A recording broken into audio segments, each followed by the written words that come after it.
बेटा अपना नाम बताओ। तैमूर।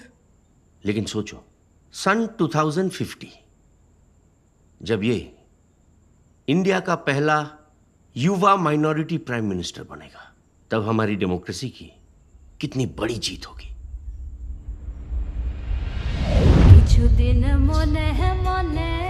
ये भारत नहीं है, ये पश्चिम बंगाल है। पश्चिम बंगाल। यहाँ पे 2 कॉन्स्टिट्यूशन चलता है, एक हिंदुओं का और दूसरा ये मुसलमानों का।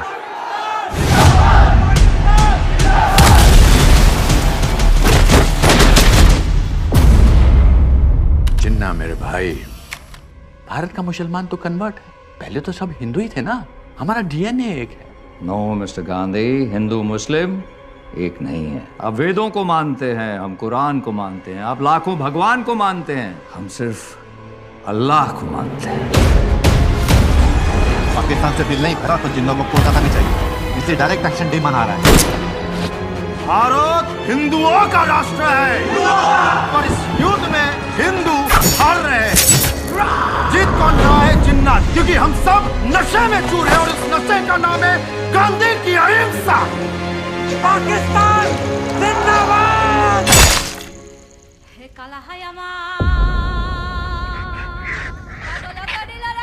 दे देते ना थोड़ा सा बंगाल उनको, एक जमीन का टुकड़ा ही तो है। अगर बंगाल पाकिस्तान को दे दोगे तो क्या बंगाली संगीत, बंगाली भाषा, बंगाली खाने को भी दे दोगे? बंगाल को मारोगे तो भारत भारत नहीं रहेगा। जमीन का टुकड़ा नहीं, इंडिया का लाइट हाउस है बंगाल। जब इलीगल इमिग्रेंट्स 10% हो जाते हैं तो ये वोट बैंक बन जाते हैं। 20% हो जाने पर ये अपने राइट्स की डिमांड करते हैं और 30% होते ही नए कंट्री की डिमांड करते हैं।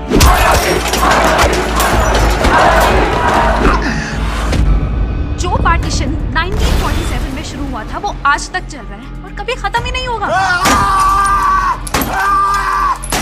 क्यों आज किसी भारतीय की जान की कोई कीमत नहीं है? क्यों आजादी के 80 साल बाद भी हम उसी कम्युनल पॉलिटिक्स से लड़ रहे हैं? क्या हम आजाद हैं? और अगर आजाद हैं तो इतने बेबस क्यों हैं?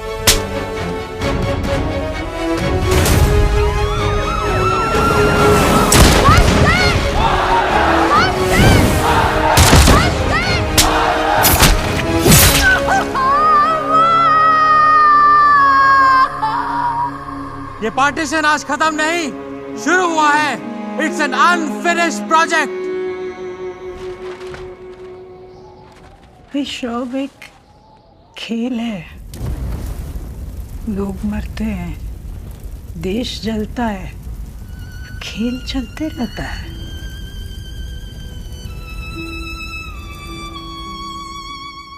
तो बता सकता है इसमें से we the people of Bharat कौन है?